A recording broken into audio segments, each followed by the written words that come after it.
ছাত্রলীগের বিরুদ্ধে সাধারণ শিক্ষার্থীদের আন্দোলন এবং ছাত্রলীগের বিভিন্ন অপকর্মের বিরুদ্ধে সাধারণ শিক্ষার্থীদের যে আইনি পদক্ষেপ সেগুলো চলবে এবং আমরা দেখতে পাচ্ছি যে দিন দিন এটা এক্সিলারেট হচ্ছে। একটা বিষয় স্পষ্ট, ছাত্রদল শিবির ইস্যুটাকে সামনে এনে সাধারণ শিক্ষার্থীদের ছাত্রলীগকে পুনর্বাসনের একটা জায়গা করে দিলেও সাধারণ শিক্ষার্থীরা এ বিষয়ে সোচ্চার। আমি দেখতে পাচ্ছি ঢাকা বিশ্ববিদ্যালয়ে বিভিন্ন সংগঠন ছাত্রলীগের বিচারের দাবিতে রাজু ভাস্কর্যে জড়ো হচ্ছে এবং ছাত্রলীগ যে ফরম্যাটেই হোক না কেন, তারা রানিং স্টুডেন্ট হোক না কেন, স্টুডেন্টশিপ থাক আর সে 2009 সাল থেকে 2024 সাল, ছাত্রলীগ তারা ছাত্রলীগের সকল অপকর্মের বিরুদ্ধে ব্যবস্থা নেওয়ার কথা বলছে। দ্যাট মিনস ছাত্রলীগ কোনোভাবেই ছাড় পাচ্ছে না। আপনারা দেখেছেন যে বুয়েটে ছাত্রলীগের কেউ কেউ পুনর্বাসিত হওয়ার চেষ্টা করেছিল, কেউ কেউ পুনর্বাসন করার জন্য সহযোগিতা করেছিল, কিন্তু কাজ হয়নি। ছাত্রলীগকে মোটামুটি ভালোই একটা শিক্ষা দেওয়া হয়েছে বুয়েটে। ঢাকা বিশ্ববিদ্যালয়ে আমি দেখেছি ছাত্রলীগকে তো স্পেস দিবেই না, যারা নিপীড়ন করেছে, নির্যাতন করেছে, তাদের তো কোনো ছাড় সাধারণ শিক্ষার্থীরা দেবেই না। বরং যেসব শিক্ষক ছাত্রলীগের অপকর্মে সহযোগিতা করেছে, দালালি করেছে, তাদেরকেও ছাড় দিবে না, তাদেরকেও সুযোগ দেওয়ার কোনো সম্ভাবনা নেই। এটাই বলার চেষ্টা করছে ঢাকা বিশ্ববিদ্যালয়ের সাধারণ শিক্ষার্থীরা। এর মানে ছাত্রলীগের জন্য সামনের দিনগুলো অত্যন্ত কঠিন, অত্যন্ত ভয়াবহ হতে যাচ্ছে, এটা আমরা স্পষ্টতই দেখতে পাচ্ছি। একই সাথে একটা বক্তব্য, দর্শক, ছাত্রলীগের গুন্ডাদের বিরুদ্ধে মামলা অব্যাহত রাখুন, হাসনাত আব্দুল্লাহ এই ঘোষণা দিয়েছেন। This is very significant. এর মানে মামলা হবে, মামলা চলবে, বিভিন্ন আইনি পদক্ষেপ চলবে। বিশ্ববিদ্যালয়ে যেন এরা ক্লাস করতে না পারে, কোনোভাবে যেন হলে থাকতে না পারে, অন্য কোনো ফর্মের যেন পুনর্বাসিত হতে না পারে, এই বিষয়টা খেয়াল করা হবে। এই বিষয়ে সবাই সোচ্চার আমরা দেখতে পাচ্ছি। বৈষম্যবিরোধী ছাত্র আন্দোলনের সময় ঢাকা বিশ্ববিদ্যালয় সহ সারা দেশে ছাত্রলীগের হামলা ও সহিংসতার ঘটনায় মামলা অব্যাহত রাখার আহ্বান জানিয়েছে বৈষম্যবিরোধী ছাত্র আন্দোলনের সমন্বয়ক হাসনাত আব্দুল্লাহ।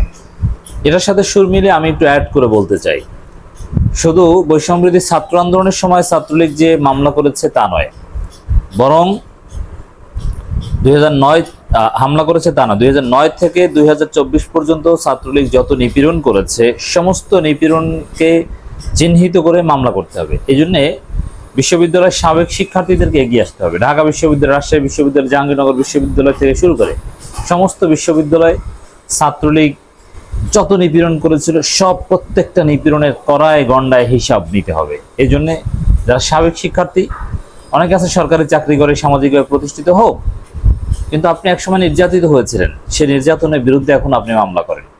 আপনি মামলা করতে না পারলে আমাদেরকে তথ্য দিন, আমরা হেল্প করব। আর একটা বিষয় টার্গেট রাখতে হবে যে ছাত্রলীগের পদধারী প্রত্যেকের জন্য কোনো না কোনোভাবে মামলার আসামি হয়। কারণ ছাত্রলীগের পদ থাকবে আর হাসিনার ফেসিবাদকে স্ট্রেনথেন করা বা ফেসিবাদের পক্ষে মিনিমাম বৈধতা উৎপাদনের জন্য কাজ করেনি, এটা কিন্তু পাওয়া কঠিন। অতএব ছাত্রলীগের সকল পদধারী, হ্যাঁ কিছু কিছু পদধারী আছে, কমপক্ষে বলা যায় 70% পদধারী কোনো না কোনোভাবে মামলার আসামি হওয়ার যোগ্য। এই বিষয়টা খেয়াল রাখতে হবে মামলা করার ক্ষেত্রে। মামলা চলছে, চলবে। বিশ্ববিদ্যালয় ফ্যাক্ট ফাইন্ডিং কমিটি গঠনের পদক্ষেপকে স্বাগত জানিয়ে একটা পোস্টে হাসনাত আব্দুল্লাহ লিখেছেন, আমাদের দাবির পরিপ্রেক্ষিতে 2024 সালের 15 জুলাই হতে 5 আগস্ট পর্যন্ত ঢাকা বিশ্ববিদ্যালয় ক্যাম্পাসে সংগঠিত সহিংস ঘটনায় জড়িতদের চিহ্নিত করে প্রশাসনিক ব্যবস্থার আওতা নিয়ে আসার জন্য উপাচার্য কর্তৃক একটা ফ্যাক্ট ফাইন্ডিং কমিটি গঠিত হয়েছে।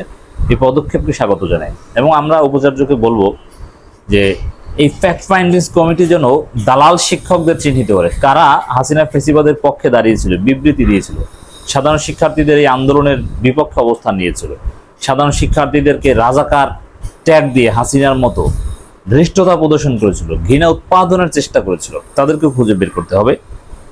তবে বিশ্ববিদ্যালয়ের পদক্ষেপ ছাড়াও আমরা আমাদের জায়গা থেকে মামলা অব্যাহত রাখবো।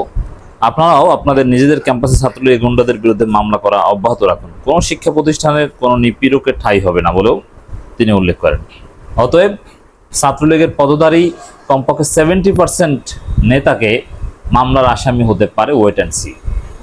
এটা তাদের একেবারেই প্রাপ্য। এই জায়গাটা আমাদের নিশ্চিত করতে হবে তাদের জন্য। 2024 সালের 15 জুলাই হতে 5 আগস্ট পর্যন্ত ঢাকা বিশ্ববিদ্যালয় ক্যাম্পাস সংঘটিত সহিংসতার ঘটনায় জড়িতদের চিহ্নিত করে প্রশাসনিক ব্যবস্থা নিয়ে আসার জন্য একটি সত্যানুসন্ধান কমিটি গঠন করেছে ঢাকা বিশ্ববিদ্যালয় ফ্যাক্ট ফাইন্ডিং কমিটি, যেটাকে বলা হয়।